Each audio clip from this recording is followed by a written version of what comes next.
तो टुडे हम ये जो फर्स्ट ईयर इलेक्ट्रिशियन का जो 3 फेज़ के जो कनेक्शंस होते हैं उसमें हम डेल्टा और स्टार कनेक्शन का बारे में पढ़ेंगे।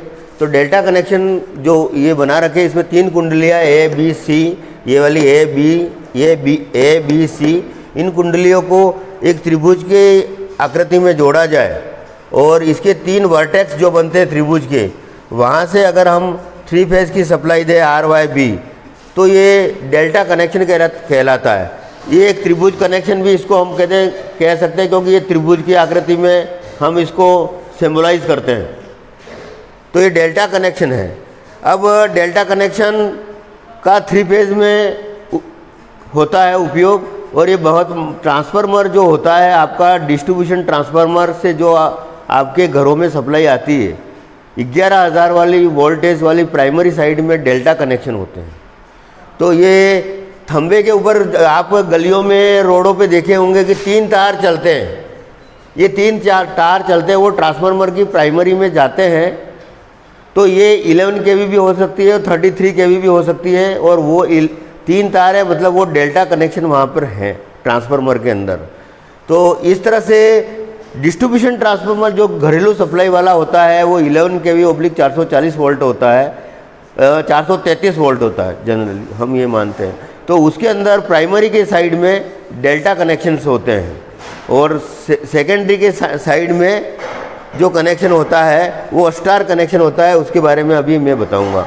तो डेल्टा कनेक्शन करने का ये इस तरह से है। इसके अंदर एक कुछ सूत्र है कि डेल्टा कनेक्शन के अंदर फेज़ वोल्टेज और लाइन वोल्टेज ये दोनों बराबर होते हैं। फेज़ वोल्टेज कौन सा हुआ, ये एफ है, तो ये और ये फेज़ वोल्टेज भी है, और ये इधर से आर और वाई के बीच में देखें तो ये लाइन वोल्टेज भी है।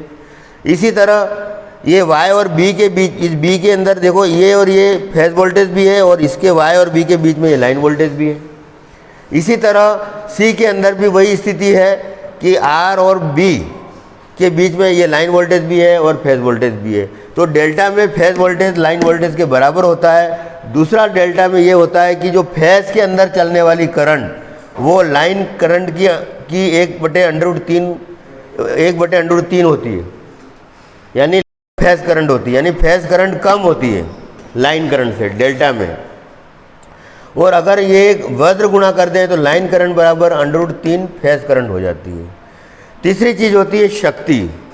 तो शक्ति के लिए जब हम 3 फेज़ में फार्मूला निकालते हैं तो हम लिखते हैं P = 3 phase voltage, phase current और cos फाई एक पावर फैक्टर होता है। इसके बारे में हम डिटेल बाद में बताएंगे कि पावर फैक्टर क्या होता है।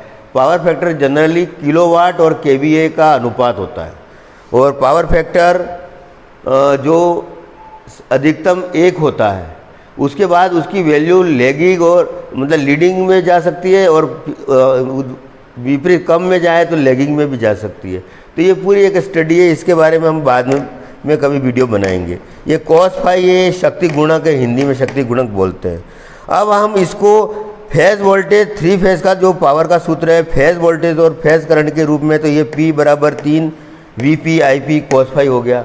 अगर इसको हम लाइन वोल्टेज और लाइन करंट के रूप में कन्वर्ट करना चाहें तो हम क्या करेंगे, VP ये बराबर VL, सूत्र एक वही रहेगा कि VP की जगह VL लिख सकते हैं। सूत्र 2 IL/√3, यानी IP की जगह आप IL/√3 लिख सकते हो, और cos फाई।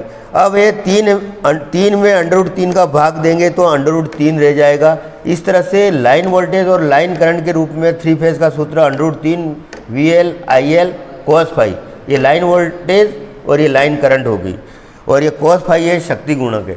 एक चीज़ और बताना चाहूँगा कि √3 का जो मान होता है, √3 का मान होता है 1.732, और √3 को 2 बार गुणा कर दें तो 3 बन जाएगा। √3 को अगर √3 से गुणा करेंगे तो 3 बन जाएगा। इसलिए 3 के अंदर √3 का भाग दोगे तो √3 रह जाता है। अब हम इधर से स्टार कनेक्शन को लेते हैं। तो स्टार कनेक्शन को हम वाई कनेक्शन भी बोलते हैं, अंग्रेजी का वाई अक्षर होता है, वाई कनेक्शन भी बोलते हैं। और स्टार कनेक्शन का फ़ायदा ये है कि इसमें हमें न्यूट्रल तार मिल जाता है। तो स्टार कनेक्शन में वही 3 कुंडलियों के एक एक सिरे आपस में मिला करके हम न्यूट्रल निकाल लेवे, न्यूट्रल तार निकाल लेवे, और शेष 3 सिरे हैं आर वाई बी, इसमें हम 3 फेज की सप्लाई लेवें, तो ये स्टार कनेक्शन हो जाता है। और इसका सबसे बड़ा फ़ायदा डिस्ट्रीब्यूशन ट्रांसफार्मर में सेकेंडरी साइड में ये कनेक्शन करने से आपको घरेलू सप्लाई सिंगल फेज की फेज और न्यूट्रल, फेज और न्यूट्रल, फेज और न्यूट्रल के बीच में मिल जाती है। और जहाँ पर भी आपने थंबे देखे होंगे जहाँ पे 4 तार चल रहे हैं तो सबसे न्यूट्रल, फेज, फेज, फेज, ये तीनों फेज के न्यूट्रल, ऐसी लाइन भी आपकी 433 वोल्ट की चलती हुई रोडों पे दिखेगी। ये आपकी घरेलू सप्लाई यहीं से लेते हैं, परंतु हम इस चीज़ का ध्यान रखते हैं कि तीनों फेज़ों के ऊपर लोड बराबर आए, यानी आपके कहीं पे डिस्ट्रीब्यूशन उस ट्रांसफार्मर की कैपेसिटी के अनुसार आपको को 60 घरों में सप्लाई देनी है, तो उसके लोड के अनुसार हम उस 60 घरों को 20-20, या किसी का लोड ज़्यादा है तो उस तरह से तीनों फेज़ों पे किसी में 15 घर भी दे सकते हैं, किसी में 20 घर भी दे सकते हैं, किसी में 25 भी है। नहीं, ज़्यादा लोड वाले घर हैं तो 15 कर दो, नॉर्मल लोड वाले हैं तो इस तरह से, और इक्वल लोड वाले हैं तो 20-20 तीनों घरों में हम इसकी सप्लाई दे करके ट्रांसफार्मर के तीनों फेज़ों को हम बैलेंस रखते हैं। तीसरी चीज़ ये है कि ये जो ट्रांसफार्मर के ऊपर न्यूट्रल है, ये वहीं पे ग्राउंडिंग कर दिया जाता है। क्या कर दिया जाता है? ज़मीन से इसका ग्राउंड कर दिया जाता है। अब 1-2 शब्द आपके आते हैं, एक तो आता है ग्राउंडिंग, एक आता है अर्थिंग। तो इसको हम अगर डिफाइनेशन दें तो ग्राउंडिंग का संदर्भ ट्रांसफार्मर की डीपी के ऊपर, डिस्ट्रीब्यूशन पे जहाँ न्यूट्रल को अर्थ कर दिया जाता है तो उसको हम ज़मीन से संपर्कित कर दिया जाता है, तो उसको हम ग्राउंडिंग कह सकते हैं। जनरली विदेशों में अलग अलग तरह के उसमें अभिव्यक्त किया गया है, तो ग्राउंडिंग वहाँ के संदर्भ में दिया गया है। परंतु जब हम हमारे घर पे आते हैं, वर्कशॉप में आते हैं, तो हम हमारी मोटरों को और इनको जब ज़मीन से संपर्क करते हैं तो वो अर्थिंग हो जाती है। तो ये दोनों शब्द एक जैसे हैं, मगर ग्राउंडिंग का अगर हम देखें तो ट्रांसफार्मर के या पावर स्टेशन पे जो न्यूट्रल अर्थ किया जाता है उसको हम ग्राउंडिंग के वे में लेंगे, और जो हमारे वर्कशॉप होते हैं, हमारे घर होते हैं, उसमें हम अलग से अर्थिंग का एक प्रोविज़न करते हैं, उसको हम अर्थिंग का प्रोविज़न करते हैं। मगर दोनों का मकसद यही है कि लाइफ को सेव करना, न्यूट्रल को ग्राउंडिंग करना बहुत ज़रूरी है, क्योंकि अनबैलेंस लोड की कंडीशन में वो अनबैलेंस करंट है वो ज़मीन के अंदर चली जाती है, तो और झटका वगैरह इस तरह की स्थिति नहीं आती है। तो ये स्टार कनेक्शन होता है, इसमें तीनों ए बी सी कुंडलियों के एक सिरे, तीनों एक एक सिरे जोड़ के न्यूट्रल निकाल लिया जाता है, बाकी 3 सिरों पे हम फेज की सप्लाई ले सकते हैं। स्टार कनेक्शन में जो रिलेशनशिप है वो जस्ट इसका विपरीत है, लाइन करंट और फेज करंट बराबर होगी इसमें। देखो ये देखो, न्यूट्रल से करंट बाईपास हो जाती है, इसलिए लाइन करंट और फेज करंट इसमें बराबर होती है, परंतु इसमें वोल्टेज का रिलेशनशिप उल्टा है, यानी लाइन वोल्टेज है वो फेज वोल्टेज का √3 गुना होता है। लाइन वोल्टेज कौन सा? आर और वाई के बीच में, वाई और बी के बीच में, बी और आर के बीच में, ये लाइन वोल्टेज है। ये आर और एन, वाई और एन, बी और एन के जो वोल्टेज है उसका √3 गुना होता है। और कल हमने देखा था कि अगर न्यूट्रल और फेज के बीच में 230 वोल्ट है तो लाइन में 400 होंगे, न्यूट्रल और फेज के बीच में 250 है तो लाइन में 433 होंगे, यानी ये 230 है, इसमें √3 का गुणा कर दो, 1.732 का गुणा कर दो, 1.732 का गुणा कर दो। इसलिए आपको घरों में जो सप्लाई आती है 230 से 240 या 250 तक उसका वेरिएशन चलता है। ये लाइन वोल्टेज के अनुसार ही वेरिएशन उसमें होता है, तो वो फेज वोल्टेज में भी उसी तरह से वेरिएशन चलता रहता है। कई बार लोडिंग बढ़ जाती है, ड्रॉपेज बढ़ जाते हैं तो वोल्टेज डिम भी हो जाते हैं। तो ये स्टार के अंदर ये 2 महत्वपूर्ण सूत्र है, लाइन करंट बराबर फेज करंट और लाइन वोल्टेज बराबर √3 फेज वोल्टेज। और अगर फेज वोल्टेज को अकेले लें तो √3 का इसके नीचे भाग हो जाएगा, तो फेज वोल्टेज बराबर लाइन वोल्टेज बटे √3 हो जाएगा। और अब पावर के रूप में लेंगे तो 3 V phase voltage, line phase current और पावर फैक्टर। अब यहाँ पर वीपी की जगह ये सूत्र लगा दीजिए, VL बटे √3, और IP की जगह ये सूत्र लगा दीजिए, IL।